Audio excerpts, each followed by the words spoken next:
जय जय रघुवीर समर्थ. शुकासारिखे पूर्ण वैराग्य जाचे, वसिष्ठा परिज्ञान योगेश्वराचे. कवी वाल्मिका सारिखा मान्य ऐसा, नमस्कार माझा सद्गुरु रामदासा. श्रीराम मला वाटते अंतरी त्वा वसावे, तुझ्या दासबोधासी त्वा बोध व्हावे. अपत्यापरी पाववी प्रेम ग्रासा, महाराज या सद्गुरु रामदासा. श्रीराम. श्रीकृष्ण गोविंद हरे मुरारे, हे नाथ नारायण वासुदेव.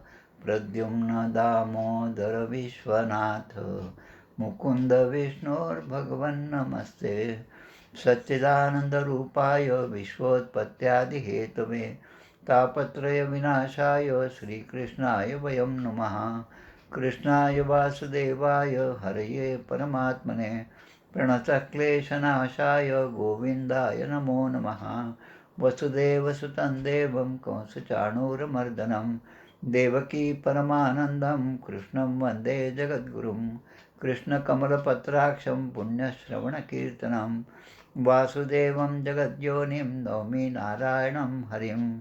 कृष्ण कृष्णेति कृष्णेति यो मां स्मरति नित्यशः, जलं भित्त्वा यथा पद्मं संसारात् उद्धराम्यहम्. कृष्णाय वासुदेवाय देवकी नन्दनाय च, नन्दगोपकुमाराय गोविन्दाय नमो नमः.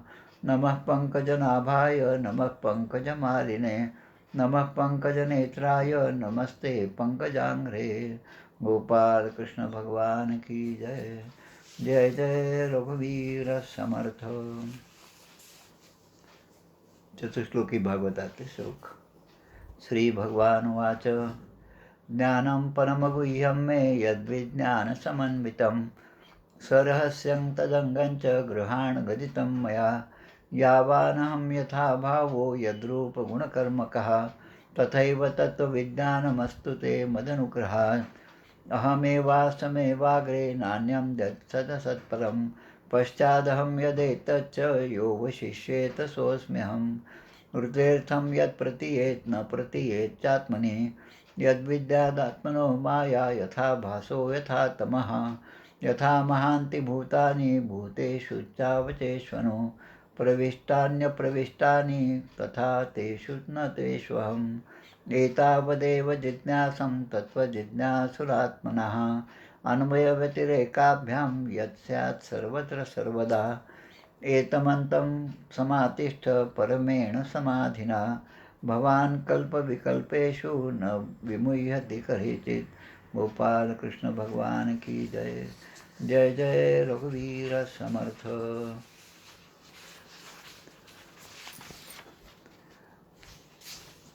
अवतरणिका. तिसऱ्या अध्यायाची अवतरणिका. तृतीय स्कंद प्रथमोध्याय. विदुर उद्धव भेट होय, बालक्रीडा सांगता होय उद्धव द्वितीयोध्यायी. तृतीय अन्य लीला चरित्र. विदुर मैत्रेय भेट चतुर्थ. मैत्रेय सांगे विदुराप्रत सृष्टिक्रम पंचमोध्यायी. षष्ठी विराट शरीर उत्पत्ती. सप्तमी प्रश्न. अष्टमी ब्रह्मोत्पत्ती. नवमी विधिद्वारा हरिस्तुती. दशमी सृष्टी कथा दशविध. मन्वंतर कालविभाग वर्णन, तो एकादश महान. द्वादश सृष्टी विस्तारण. 12 अवतार त्रयोदशी. चतुर्दशी दिती गर्भधारण. पंचदशी जय विजय शाप वर्णन. षोडशी त्याचे पतन. सप्तदशी जय हिरण्याक्षाचा. अष्टादशी हिरण्याक्ष वाराह युद्ध. 19वी हिरण्याक्ष वध. 20 विधी सृष्टी नानाविध. 21 कर्दम तपश्चर्या. कर्दम देवहूती विवाह 22. कर्दम देवहूती विहार 23. श्री कपिल जन्म 24. 25 भक्तिज्ञान. 26 भिन्न तत्वोत्पत्ती. 27 प्रकृती पुरुष प्रकृती योगे मुक्ती. 28 अष्टांग योग कृती. 29 भक्ती मर्म. 30 अधोगती स्वार्थांदाची. 31 गती मनुष्यांची. 32 धूम आर्चिर भक्तियोगाची. 33 मोक्ष देवहूतीचा. अशा प्रकारे ही तिसऱ्या स्कंदाची अवतरणिका आहे. आता आपण आपल्या मूळ अध्यायाकडे बोलूया.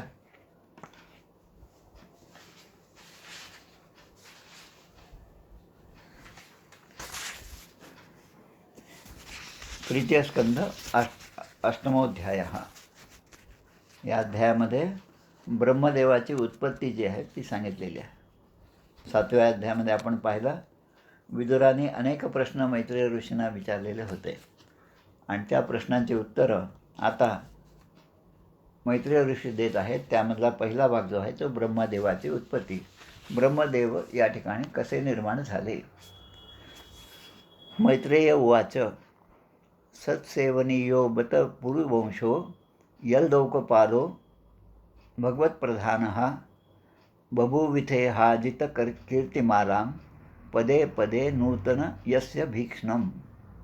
विदुरानं सांगतात की विदुरा, तुझा जो जन्म आहे तो कसा झाला हे मला माहिती आहे, ते मी तुला सांगतो. कदाचित तुला ते समजणार नाही म्हणून तुला ती आठवण करून देतो.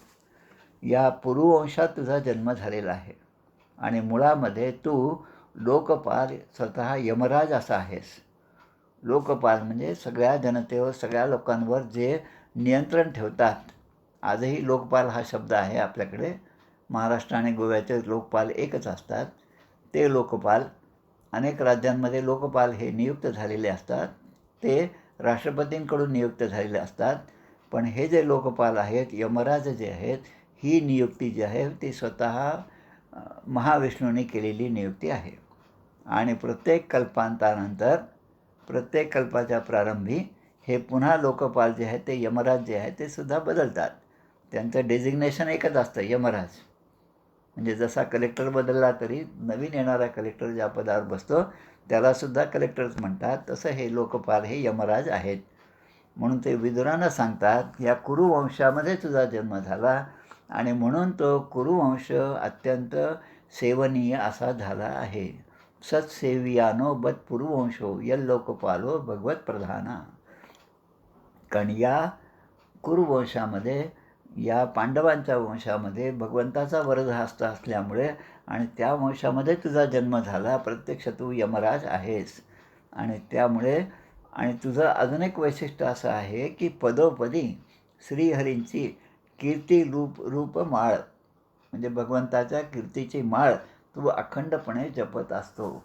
विदुराची नीती जी आहे त्या नीतीचे काही श्लोक असतात. ते श्लोक जर आपण पाहिलं तर आपल्या लक्षात येईल की हे नीतीचं कारण काय. बहुता जन्माचा शेवट नरदेह सापडे अवचट येथे वर्तावे चौखट नीती न्याये. समर्थाने आपल्याला सांगितलं बहुताच जन्माच्या नंतर हा नरदेह प्राप्त झाला आहे आणि म्हणून नीती आणि न्यायाने वर्तणूक करणं हे धर्माला अनुसरून आहे. आणि धर्म हाच यमधर्म झालेला आहे. ही सुद्धा गोष्ट लक्षात घ्या. म्हणून या विदुरांनी ही नीती सांगितली की ज्या नीतीमुळे माणूस सत्कर्माकडे प्रवृत्त होतो, वाईट कर्माकडून तो दूर जातो आणि भगवंताला प्रिय होतो. आणि म्हणून भगवंताची कीर्ती रूप माळ, जशी आपली माळ असते, आपण देवाला वाहतो, माळ वाहतो, काल वाहिलेली माळ आज आपण निर्माल्य म्हणून काढून ती पुन्हा फेकून देतो. पण ती फेकत असताना आपण त्याचा पुन्हा एकदा अवग्रहण करायचं. अवग्रहण म्हणजे त्याचा वास घ्यायचा आणि ते वास न घेता जर आपण निर्माल्य टाकलं तर ती आपली सगळी पूजा राक्षसाला प्राप्त होते. हा आपला एक नियम आहे शास्त्राचा. म्हणून केव्हाही निर्माल्य हातामध्ये आल्यानंतर त्याला नमस्कार करून त्याचा आपण म्हणजे त्याग करणं की त्या एका विशिष्ट बाजूला एका विशिष्ट दिशेला ते ठेवणं हे आपल्यासाठी धर्माचं पालन आहे. आणि असा तू श्रीहरींची कीर्तरूप माळ जी आहे ती अखंडपणे कीर्ती जे त्याचं गायन तू करीत असतोस आणि म्हणून ती माळ कधीही निर्माल्य होत नाही. म्हणजे जशी तू भगवंताला वाहिलीस तशीच ती माळ अखंडपणे टिकून राहते. याचं कारण तुझ्यातली भक्ती जी आहे ती भक्तीच आहे असं सांगतात मैत्रेय ऋषी विदुरांना सांगत आहेत. आता पुढे ते म्हणतात सोहम नृणाम क्षुल्लसुखाय दुःखम महद्गतानां विरमाय तस्य प्रवर्तये भागवतं पुराणं यदा साक्षात भगवान ऋषिभ्यः. आता या श्लोकाचा अर्थ काय पहा की सर्वसामान्यपणे माणूस जो आहे तो क्षुद्र सुखासाठी मोठमोठे दुःख स्वतःवर ओढून घेतो. आपल्या ग्रंथराजामध्ये ओव्या आहेत पहा 5व्या दशकामध्ये. तैसा विषयदारीचा बराडी, घाली अधपत्नी उडी, तयास भगवंत आवडी सत्संग कैचा. आणि दुसरी ओवी, वरती करुणी दाताळी, श्वानपुत्र हाडे चघळी, तैसा विषयी तळमळी, विषय सुखा कारणे. सर्वसाधारण जीवाची स्थिती जी आहे ती या ठिकाणी सांगितलेली आहे. विषयदारीचा बराडी, जो विषयामध्येच खेळतो, विषय हेच ज्याला प्रिय आहेत, तो काय करतो तर घाली अधपत्नी उडी. कोणीतरी स्क्रीन शेअर करत आहे ते बंद करा. तयास भगवंता आवडी सत्संग कैचा. मग भगवंताचा सत्संग याची आवड त्याच्या ठिकाणी कशी असणार आहे असा त्या ठिकाणचा प्रश्न आला. पुढे वरती करुणी ताताळी. आता कुत्र्याचं उदाहरण दिलं. कुत्र्याच्या तोंडामध्ये हाड आहे आणि ते हाड कुत्रं चघळत आहे आणि वर तोंड करून ते चघळत आहे. कारण काय, ते आपल्या पोटामध्ये सगळा रस जावा म्हणून.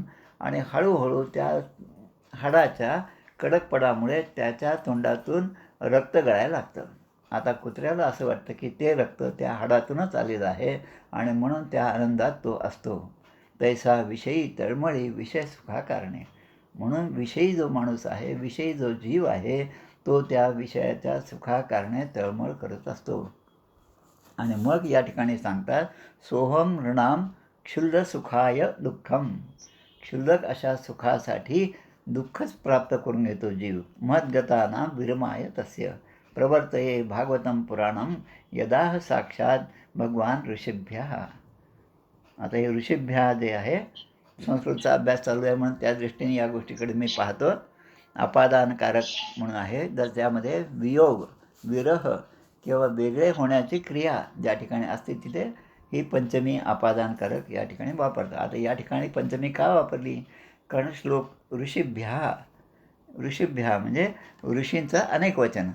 अनेक वचन म्हणजे अनेक ऋषींनी आत्तापर्यंत त्यांनी जो काही अनुभव घेतला, त्यांनी या जगाकडे पाहताना त्यांना जे वाटलं ते या ठिकाणी व्यक्त झालं आहे की भगवंतापासून वेगळे झाल्यामुळे, वियोग झाल्यामुळे, विरह झाल्यामुळे आणि ही वेगळी होण्याची क्रिया जीवांना प्राप्त झाल्यामुळे ते अनेक प्रकारचे दुःख स्वतःवर ओढून घेतात. वास्तविक आपण सच्चित आनंद स्वरूप आहोत, या आपल्या स्वरूपाचा विसर त्यांना पडलेला आहे आणि म्हणून त्यांना पुन्हा तो आनंद प्राप्त व्हावा यासाठी मैत्रेय ऋषी या ठिकाणी हे सगळं कथानक सांगतायत. प्रवर्तये भागवतम पुराणम. भागवताचं पुराण जे आहे, भागवत पुराण जे आहे ते सांगण्यासाठी मी प्रवृत्त होत आहे. आता याचं कारण जे आहे ते सांगतात की एकतर हे पुराण संकर्षण भगवंतांनी सनकादिकांना दिलं होतं. इतिहास सांगतात ते. पहिल्यांदा हे पुराण संकर्षण भगवंतांनी सनकादिक ऋषींना दिलं होतं. आता संकर्षण कोण, मग पुन्हा संध्येमधले 24 नावं घ्या. मग संकर्षणायन्महा, श्रीधरायन्महा, ऋषिकेशायन्महा, पद्मनाभयन्महा, ते संकर्षण भगवंत. त्यांनी हे पुराण सनकादी ऋषींना सांगितलं. पुढे सनकादी ऋषींनी मंदाकिनी नदीच्या तटावर, मंदाकिनी म्हणजे हा गंगेचाच भाग आहे. मंदाकिनी नदी आज आपल्याला तिथे गेल्यानंतर लक्षात येतं की हा गंगेचे जे सप्तस्रोत आहेत त्यामधला एक मंदाकिनी हा भाग आहे. त्या तटावर बसून सनकादिक ऋषींनी ते श्रवण केलेलं आहे. मग सनकादिक ऋषींनी काय केलं, सांख्यायन ऋषींना ते भागवत सगळं ऐकवलं. आता ही जी परंपरा आहे, संकर्षण भगवंत त्यांनी सनकादी ऋषींना, त्यांनी पुढे सांख्यायन ऋषींना आणि त्यांनी पुढे त्यांचे शिष्य, 2 शिष्य पराशर मुनी आणि बृहस्पती यांना हे भागवत पुराण सांगितलं. आता पराशर मुनींना भागवत पुराण सांगितल्यानंतर पराशर ऋषींना पुलत्स्य ऋषीच्या सांगण्यावरून, म्हणजे पुलत्स्य ऋषी हे पराशर ऋषींना सांगतात की पुढे आता मैत्रेय ऋषी येणार आहेत, त्या मैत्रेयांना तुम्ही हे पुन्हा भागवत पुराण सांगा, अशी ही परंपरा आहे. म्हणून मैत्रेय जे ऋषी आहेत, आपण मैत्रेय आणि विदुरांचा संवाद पाहत आहोत, तर मैत्रेय ऋषी असं म्हणतात की माझे गुरु, आमचे गुरु म्हणजे पराशर मुनी आणि बृहस्पतींना हे भागवत सांगितलं आणि त्यातले आमचे गुरु पराशर मुनी यांनी अस्मद गुरु म्हणजे माझे गुरु, आमचे गुरु आणि सर्व देवतांचे गुरु असणारे बृहस्पती यांना सांगितलं. आणि मग पराशर मुनींनी पुलत्स्य ऋषींच्या सांगण्यावरून हे पुराण मला सांगितलं, म्हणजे मला म्हणजे मैत्रेय ऋषींना सांगितलं. विष्णू पुराणामध्ये हा भाग येतो. सप्तर्षी जे आहेत त्यांची नावं येतात. इंटरनेटवर पाहत असताना जे जे नवीन भाग येतात ते आपल्या सगळ्यांच्या माहितीसाठी आणि मला केव्हाही ते रेफर करता यावे म्हणून मी आपल्या या समर्थांच्या सेवेच्या ग्रुपमध्ये देत असतो. त्याचा उपयोग आपणही करावा, मलासुद्धा तो सहजपणे करता येतो यासाठी ते दिलेले आहेत. त्यामध्ये विष्णू पुराणामध्ये पहिला जो मनु झाला त्या मनुच्या काळामध्ये जे सप्तर्षी होते त्यांच्या नावामध्ये मरीची, अत्री, अंगरा, पुलत्स्य, पुलह, कृतू आणि वसिष्ठ अशी नावं आहेत. त्यातले हे पुलत्स्य ऋषी जे आहेत त्यांनी पराशर मुनींना सांगितल्यामुळे ते माझ्यापर्यंत, मैत्रेय म्हणतात ते भागवत माझ्यापर्यंत आलं आणि मला आता ते तुला सांगण्याची इच्छा होत आहे. आता ते म्हणतात की सृष्टीच्या प्रारंभी आता ते सांगायला सुरुवात करतं. जे मला आत्तापर्यंत मी ऐकलं ते तुला मी सांगत आहे, कारण तू योग्य असा आहेस, या अधिकारी आहेस हे सगळं श्रवण करण्याच्या, म्हणून मला ती तुला सांगण्याची प्रेरणा माझ्या सद्गुरूंच्या कृपेने होत आहे. सृष्टीच्या पूर्वी संपूर्ण विश्व पाण्यात बुडालेले होते. लक्षात आपण म्हटलेलं आहे चतुर्श्लोकी भागवतामध्ये, अहमेवासमेवाग्रे नान्यम दत् सदसत्परम पश्चादहम यदैतेच योगशिष्यच स्वस्म्यहम ऋतेर्थम यत् प्रतीयेत न प्रतीयेत चात्मनी. हे सगळे श्लोक जे आहेत त्याचा विवेचन करत असताना आपण पाहिलं की या ठिकाणी सृष्टीच्या प्रारंभी काहीच नव्हतं, सगळीकडे जलमय अशी सृष्टी होती. सगळं विश्व जे आहे त्या पाण्यामध्ये बुडालेलं होतं आणि एकमात्र नारायण जे आहेत, महाविष्णू जे आहेत ते शेषाच्या शय्येवर पहुडलेले होते. आता हे पहुडलेले असताना, निद्रा घेत असताना त्याने दोन गोष्टी केल्या. आपली जी ज्ञानशक्ती आहे ती शक्ती अबाधित ठेवली. अबाधित म्हणजे तर तिचा काही त्याच्यात वाढ नाही आणि कमी होणार नाही, ती जशीच्या तशीच राहणार आहे अशी ठेवली. आणि दुसरं म्हणजे त्यांनी योगनिद्रेचा आश्रय घेतला. योगनिद्रेच्या आश्रयाने ते राहिलेले आहेत. स्वतःचे डोळे मिटून घेतलेले आहेत आणि आत्मानंदामध्ये ते मग्न आहेत. मग आता इथे उदाहरण देतात की लाकूड जे आहे, एखादं लाकूड पाहिल्यानंतर या लाकडामध्ये अग्नी आहे असं आपल्याला वाटतं का सर्वसाधारणपणे? झाड पाहिलं तर झाडामध्ये अग्नी आहे असं वाटतं का आपल्याला? किंवा आपलं शरीर आहे तर आपल्यामध्ये अग्नी आहे असं आपल्याला वाटतं का? पटकन उत्तर नाही असं येतं. पण विचार केला, विवेकाने विचार केला तर पंचमहाभूता शरीर असल्यामुळे पृथ्वी, आप, तेज, वायू आणि आकाश यांचं बनलेलं हे शरीर असल्यामुळे अग्नी हा जो आहे तो प्रत्येकाच्या ठिकाणीच आहे. जसा लाकडामध्ये सुद्धा तो अग्नी आहे, पण तो लाकडातला अग्नी प्रगट झालेला नसतो. आणि म्हणून त्या प्रलयाच्या काळामध्ये भगवंतानी जसं त्या लाकडामध्ये अग्नी प्रगट होतो त्याप्रमाणे भगवंतानी सूक्ष्म शरीरात आपल्याला लीन केलं. उवास तस्मिन सलिले पदे स्वे. मग आधारभूत असलेल्या जलाशयामध्ये भगवंतानी शयन केलेलं आहे. आणि मग विश्वनिर्मितीचा काळ आला, प्रलयानंतर पुन्हा निर्मितीचा काळ आला, त्यावेळेस त्यांनी आपल्या काळरूपी शक्तीला जागृत केलं. काळरूपी शक्ती म्हणजे बंद पडलेलं घड्याळ आपण जेव्हा ते सेल टाकल्यावर लगेच चालू होतं, सेकंद काटा लगेच करायला लागतो, तेव्हा आपल्याला चांगलं वाटतं, चला छान झालं, सेल पण चांगला आहे, घड्याळ पण आपलं चालू आहे, याचा आनंद आपल्याला होतो. तसं भगवंतानी त्या काळरूप शक्तीला जागृत केलं आणि मग या सृष्टीचं चक्र जे आहे ते फिरायला सुरुवात केली. झोपताना आपण अलार्म लावतो मोबाईलमध्ये आणि मग 3:18 4:03 असं काहीतरी सेट करतो आणि बरोबर तो क्षण आल्याबरोबर तो अलार्म तसा वाजतो.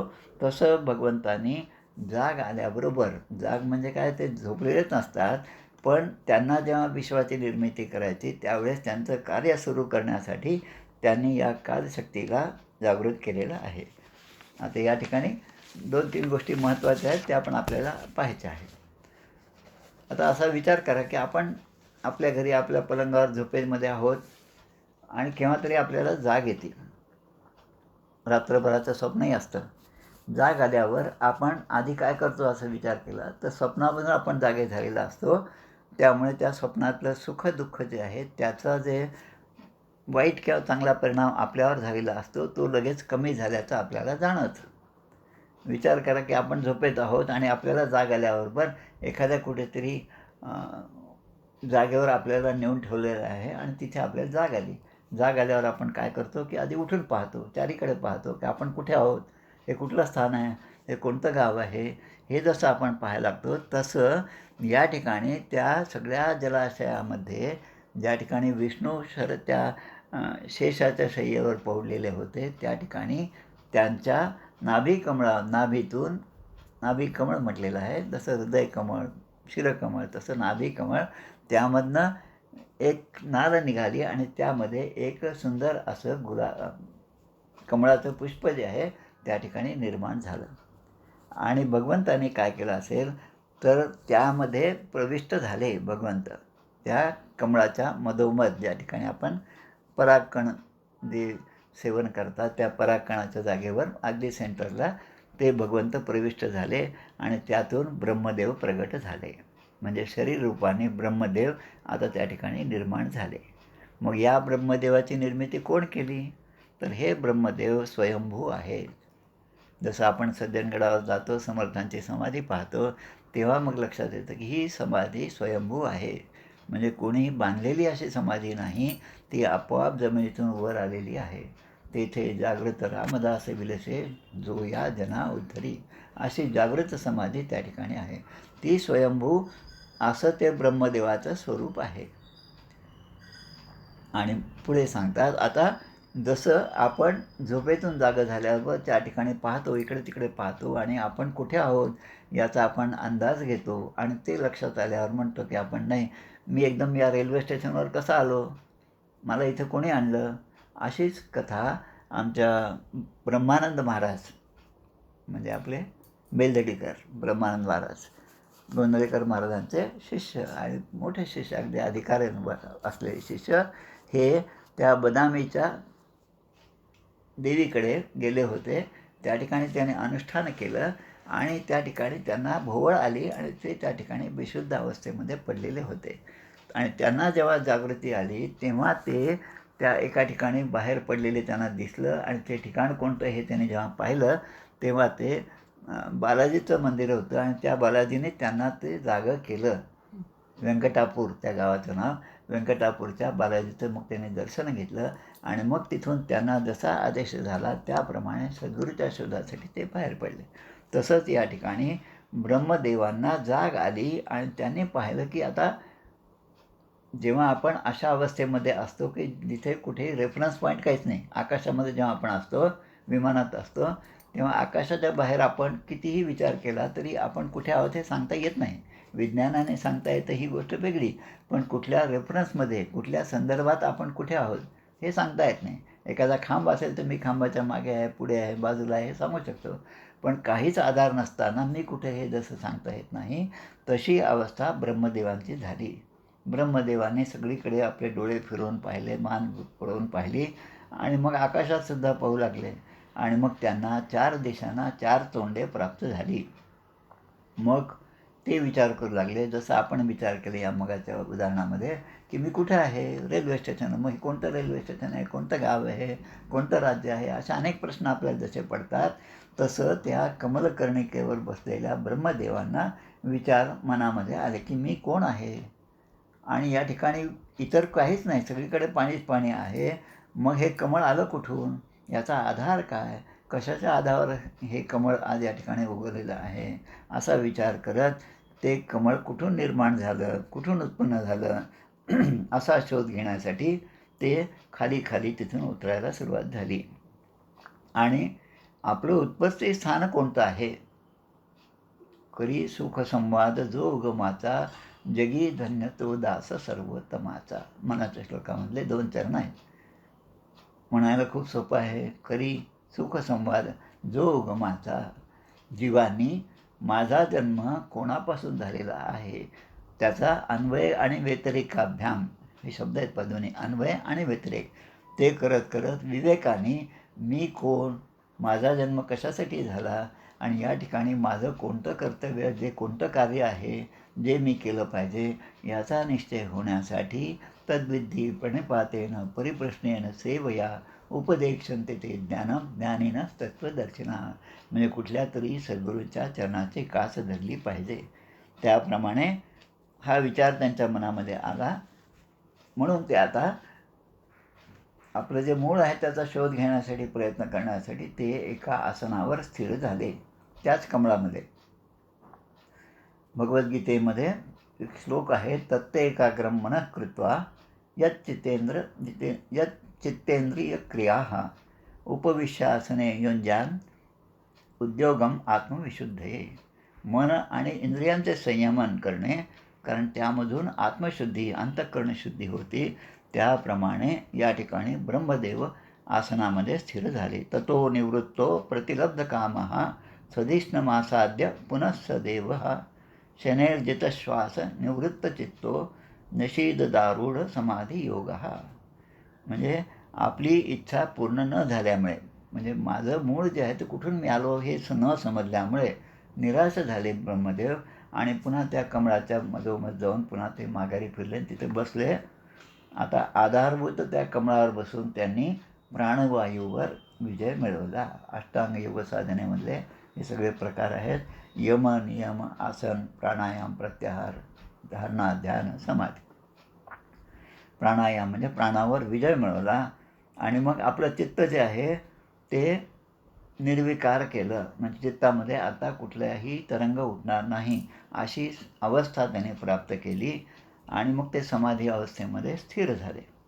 अशा प्रकारे आता महत्त्वाचं आपल्यासाठी हे, अशा प्रकारे 100 दिव्य वर्ष उलटून गेली. आपण काय म्हणतो, मी रोज 5 वाजता देवासमोर ध्यानामध्ये बसतो. आज 7-8 वर्ष झाले, अजूनही मला भगवंताचं दर्शन झालं नाही. आता आपल्याला 7-8 वर्ष जे झाले, गणिताचं जर कोणी आकडेमोड करू शकत असेल त्याने अवश्य करावं. आणि 100 दिव्य वर्षाच्या मानाने आपले 7-8 वर्ष म्हणजे किती आहे हे लक्षात येईल. पॉईंट नंतर कितीतरी शून्य आहेत हे लक्षात येईल. तर असे 100 दिव्य वर्षे विचार करून मग ब्रह्मदेवांना भगवंताने दर्शन दिलेलं आहे. आणि मग आपण म्हणतो की आमचे त्यांना दर्शन झालं, मला दर्शन झालं, बटाट्यामध्ये ओम निघाला. हे कसं की हे सगळं नुसतं मधले स्टेशन आहेत. गोंदवलेकर महाराज म्हणतात की असं काही दिसणं म्हणजे हे सगळे रस्त्यात येणारं एक एक स्टेशन आहे. पण नाम हे असं स्टेशन आहे, ते शेवटी भगवंताच्यापर्यंत जाऊनच थांबतं. मधले स्टेशन त्या नामाला दिसणार नाहीत. मध्ये कुठलंही प्रलोभन तुम्हाला दिसणार नाही, पण ते नाम तुम्हाला त्या नामीपर्यंत घेऊन जातं. तसं या ठिकाणी ते शोधत असताना त्यांच्या लक्षात आलं की अरे, मी ज्याचा शोध घेत होतो, करी सुखसंवाद जो उगमाचा, हा जो सुखसंवाद मला करायचा होता, तर ते जे तत्त्व आहे ते दुसरीकडे तिसरीकडे नसून ते माझ्यातच आहे. तत्त्वम असी अहम ब्रह्मास्मी, या सगळ्या महावाक्यांचाच पुन्हा त्या ठिकाणी उच्चार झालेला आहे. त्या महावाक्यांचाच विचार ब्रह्मदेवाच्या मनामध्ये झालेला आहे. म्हणजे ते आपलं अधिष्ठान शोधत होते आणि मग लक्षात आलं की ते अधिष्ठान माझ्यातच आहे. कैलास लेणं जे वेरूळचं आहे तिथे गेल्यानंतर सगळ्या मूर्ती पाहिल्यानंतर एक लक्षात येतं की जेव्हा मूर्तिकाराने या मूर्ती घडवल्या असतील तेव्हा त्या ठिकाणी दुसरं तिसरं काही नसतं, नुसता मोठा दगड होता. दगडातला अनावश्यक भाग काढत गेले आणि त्यानंतर त्यामधली मूर्ती आपल्याला दिसायला लागली.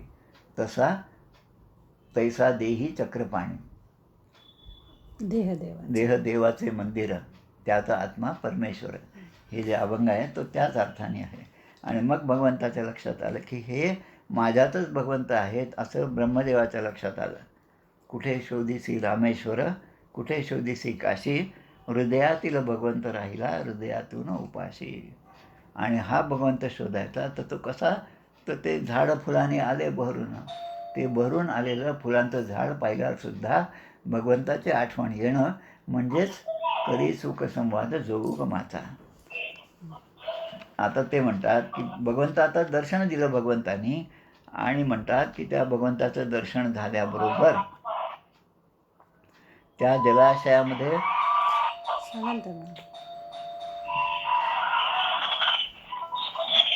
कोणाचं चालू आहे, शरीराचा पाण्यातील अंधार नष्ट झाला. म्हणजे ते जे मस्तका, जसं भगवंत शेषशयीवर आहेत त्यांच्यावर त्या नागफण्यांनी आपला फणा उघडलेला आहे. त्या प्रत्येक फण्यावर सुद्धा एक एक मणी आहे. कालच आमच्या संस्कृत अभ्यासामध्ये वेदांगानी नावाचा एक धडा होता. त्यामधला एक श्लोक आला, यथा शिखा मयूराणां नागानां मणयो यथा तद्वत वेदांगशास्त्राणां ज्योतिषम मूर्धने स्थितम. जसा मोराच्या डोक्यावर शीर्षस्थानी जसा एक मुकुट असतो, एक छानपैकी दिसणारा आकर्षक असं एक तुरा असतो, जसा नागांच्या फडावर मणी असतो, तद्वत वेदांगशास्त्राणां वेदांग जे आहे ते ज्योतिषम मूर्धने स्थितम.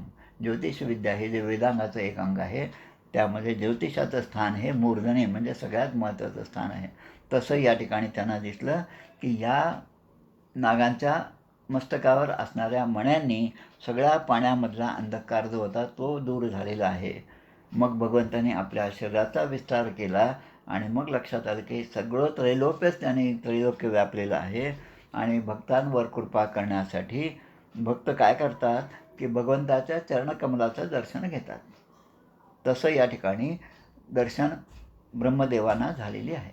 आणि त्या दर्शनाने काय होतं, भक्तांची पीडा दूर होणारं हे दर्शन कसं आहे, भक्तांची पीडा दूर होणारं. आणि म्हणून आपण केव्हाही गेल्यानंतर जेव्हा मूर्तीकडे आपण जेव्हा पाहतो तेव्हा बाकीचं अंग आपण पाहिलं तर आपल्याला कोणती मूर्ती ही लक्षात येणार नाही, पण चेहरा पाहिल्यावर लगेच लक्षात येतं. आपल्या स्वतःचं पाहा तुम्ही, कोणी आपल्याकडे पाहुणे आले तर त्यांचं फक्त मुख आपण जर झाकून ठेवलं आणि बाकी सगळं दिसलं तरी आपण त्यांना ओळखत नाही जोपर्यंत मुखदर्शन होत नाही.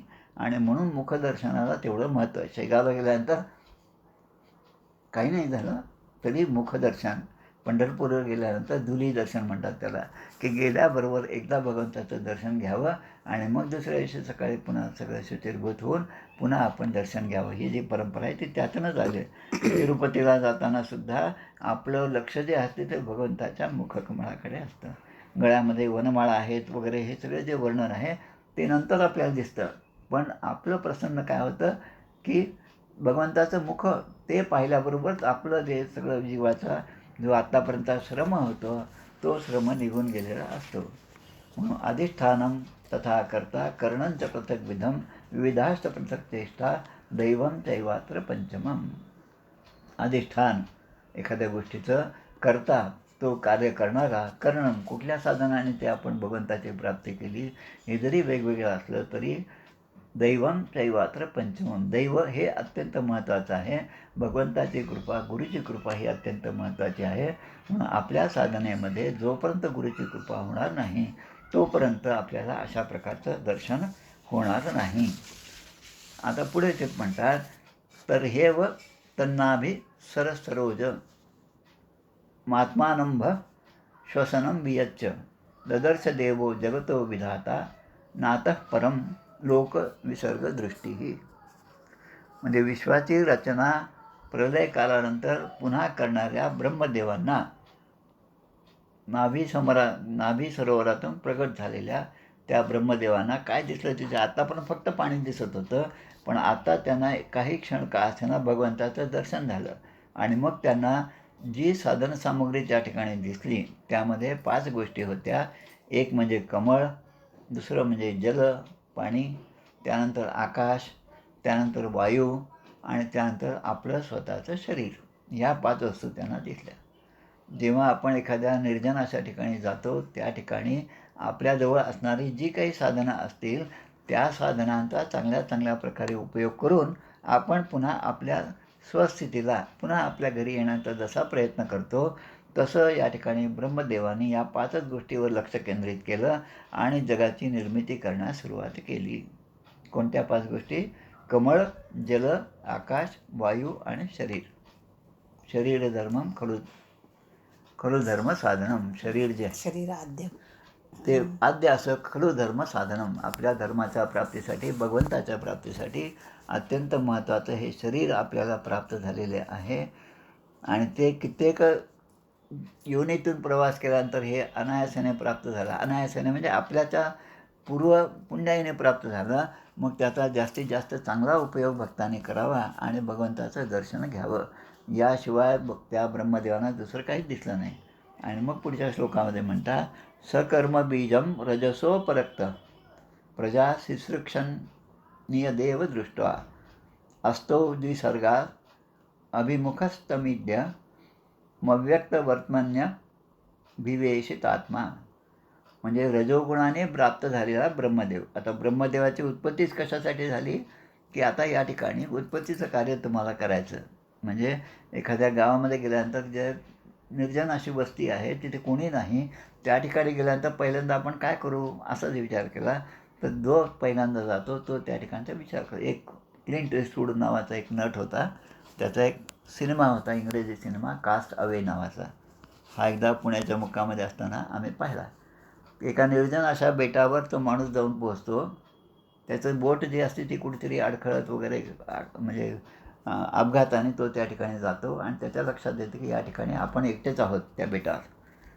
आणि आता तिथून त्याला सगळे विश्वाची निर्मिती करायची. खूप चांगला सिनेमा होता. अध्यात्माची पार्श्वभूमी असली की अशा सिनेमामध्ये सुद्धा आपल्याला अध्यात्म दिसायला लागतं. याचा अनुभव मला तो सिनेमा पाहताना आला. त्याने तिथे पडलेलं एक छोटंसं मडकं होतं. ते मडकं त्याने शोधून काढलं. माठ होता छोटंसं, सुगडं म्हणा. त्यावर काहीतरी 2 रंगाने काहीतरी रेघा ओढल्या. ती मानवाची आकृती चेहऱ्यासारखी तयार झाली. शिरं तयार झालं आणि मग त्याला केंद्रस्थानी बनवून आता त्याची भक्ती सुरू झाली की आता हाच माझा देव आहे. आता याच देवाशी मी बोलणार आणि या आपदांपासून माझं रक्षण करणारा हाच आहे, असा विचार त्याच्या मनामध्ये आला. आणि रोज ज्या ज्या गोष्टी व्हायच्या त्या झाल्यानंतर रात्री पुन्हा तो येऊन त्या माठाच्या जवळ, मडक्याजवळ ते उलटं ठेवलेलं होतं. त्याचे डोळे, नाक, कान यांनीच काढलेले होते रंगाने. ते फुलांचेच रंग घेऊन त्यांनी काढले होते आणि त्याला तो निवेदन करायचं. असं होता होता त्याला त्याचा मार्ग जसा सापडला तसं सगुणाचेने आधारे निर्गुण पाविजे निर्धारे सारा सारा विचारे संत संगे. म्हणून या ठिकाणी रजोगुणाने व्याप्त झालेले ब्रह्मदेव आहेत. प्रजेची निर्मिती करण्याची त्यांच्या मनामध्ये इच्छा होती आणि आता प्रजेची निर्मिती करण्यासाठी आता काय आपल्याजवळ, तर फक्त कमल, जल, आकाश, वायू आणि आपलं शरीर, याशिवाय 6वी गोष्ट नाही. मग लोकनिर्मितीला उत्सुक असलेल्या ब्रह्मदेवांना पाहिलं आणि त्यांनी आपलं चित्त भगवंताच्या चरणी स्थिर केलं आणि भगवंताने मग त्यांना भगवंताची स्तुती करायला सुरुवात केली त्या ब्रह्मदेवाने. अजून ही उत्पत्ती व्हायची. आता हा ब्रह्मदेवच कसे निर्माण झाले हा भाग या अध्यायामध्ये आहे. आणि ब्रह्मदेवाने त्या विराट स्वरूपाची, त्या भगवंताची कशी स्तुती केली हा भाग जो आहे तो आपल्याला पुढच्या अध्यायामध्ये पाहायचा. म्हणजे उद्याच्या अध्यायामध्ये 3रा स्कंद अध्याय 9 भगवंताने केलेली, ब्रह्मदेवाने केलेली भगवंताची स्तुती. आणि स्तुती केल्यानंतर भगवंत प्रसन्न होतात आणि मग या सृष्टी निर्मितीचा अधिकार त्याने ब्रह्मदेवांना दिला. त्याप्रमाणे ही सगळी सृष्टी निर्माण झाली. हा भाग आपल्याला आता पुढे येणारच आहे. हळूहळू आपण दशक 3 समास, दशक नाही, स्कंद 3 आणि अध्याय 9पर्यंत आपण 8पर्यंत आपण आलो आहोत. माझ्या माहितीप्रमाणे 13व्या अध्यायामध्ये मग हिरण्यकश्यपू, हिरण्याक्ष किंवा वराह अवतार, इथून मग सुरुवात. म्हणजे खऱ्या कथेंमध्ये, कारण प्रत्येकाला कथा ही अत्यंत प्रिय असते. भगवंताची लीला, भगवंताची कथा ही माणसाला सगळ्या दुःखापासून शमन करणारी आहे, सगळ्या दुःखापासून दूर लोटणारी आहे आणि सुखामध्ये स्थित करणारी आहे. आणि मग ती कथा 13व्या अध्यायापासून आपली सुरुवात होणार आहे. तोपर्यंत हा सगळा सिद्धांताचा भाग, थिअरीचा भाग असल्यामुळे कदाचित आपल्याला रस येत नसेल, पण पुढे पुढे आपल्या लक्षात येईल की ही पार्श्वभूमी माहीत असली तर त्या कथांमध्ये पुन्हा वेगळ्याच प्रकारे पाहण्याची दृष्टी माणसाच्या ठिकाणी निर्माण होती. रामायण आपण 10-15 वर्षापूर्वी पाहिलं. आता पुन्हा एकदा रामायण ऐका, रामायणातले संवाद ऐका टी व्हीवरच्या. महाभारत पुन्हा ऐका, महाभारतातले संवाद ऐका. तेवढंच कशाला, श्रीमद भागवताच्या कथा जेव्हा आपण ऐकतो, पुन्हा पुन्हा ऐकतो, तेव्हा त्या कथा पुन्हा आपल्याला नव्या रूपाने समजायला लागतात. 20 दशक दोन्हीचे समास साधके पाहावे सावकाश, विवर्ता विशेषा विशेष कळवू लागे. असं समर्थाने उगीच नाही म्हणलं, कारण समर्थ म्हणतात की समर्थ कृपेची वचने तो हा दासबोध. रामाची कृपा आहे आणि म्हणून हा ग्रंथ निर्माण झाला आणि म्हणून या ग्रंथाचं विवर्ता विशेषा विशेष कळवू लागे. तसं विवरण जे आहे ते आपण या सगळ्या प्रवचन मालिकेतून करत आहोत श्रीमद भागवताच्या. कदाचित सप्ताहाच्या श्रवणामध्ये एवढं सगळं डिटेल घ्यायला तेवढा वेळसुद्धा नसतो, पण आपल्याला एवढा वेळ मिळाला आहे अनायसं. त्यामुळे आपण अनेक श्लोक जे आहेत त्यांचे अर्थ जे आहेत ते पाहून अधिक आनंद आपण घेत आहोत. श्लोक कानावर पडले. त्यामुळे आता श्लोक जे अधूनमधून जे श्लोक मी म्हणतो आहे त्या श्लोकांचं सुद्धा श्रवण घडलं पाहिजे, हे सुद्धा तेवढंच महत्त्वाचं आहे. आता आपण आरती म्हणूया आणि मग आजचा विषय या ठिकाणी थांबूया.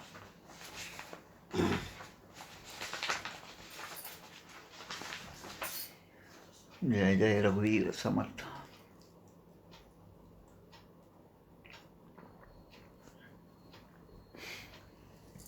जय हो जय श्री भागवता, आरती करी तुझ भगवंता.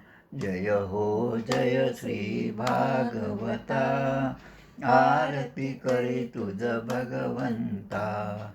श्री शुक मुनीने परम भक्तीने नाना परीने गायले जा हरिचरिता. आरती करी तुझ भगवंता. वेद तरुचे मधुर फळ, स्वादुरसे जे सोज्वळ. आत्मा राम मुनी अचळ, सेवुनी करीती जन सफळ. महापर्वणी आली अवनी, की अघहरिणी भवजल तरणी. ती पतिता आरती करी तुझ भगवंता. येथे व्यासाची वाणी, सार्थक हरिगुण गावोनी. शास्त्र पुराणे मुकुटमणी, परम प्रेमामृत जननी. सहज सेविता भाविक भक्ता, उदार दाता मोक्ष तत्वता देहाता. आरती करी तुझ भगवंता. गमते जणू मानस तीर्थ, द्वादश सोपाने युक्त. निर्मल भक्ती जले भरित, विहरे हरिहंस चितेथ. श्लोक सुकमले संत अलिकुले, सेवुनी रमले भान विसरले रस पिता. आरती करी तुझ भगवंता. अपार महिमा ग्रंथाचा, वदवेना कोणासाचा. मेवा कविवर संतांचा, प्राणची कीर्तनकारांचा. जणू बोधाचा स्वयंप्रभेचा, द्वादश कळीचा रवी अंतरीचा तमहरता. आरती करी तुझ भगवंता. ग्रंथ नव्हे हा श्रीकृष्ण, गीते वेधी मन पूर्ण. अनन्य होता या शरण, खचित टळे जन्म मरण. प्रिताप जाती चिरये शांती, नाथै वदती रामपदी ठेवी माथा. आरती करी तुझ भगवंता. जय हो जय श्री भागवता, आरती करी तुझ भगवंता. गोपाल कृष्ण भगवान की जय. जय जय रघुवीर समर्थ.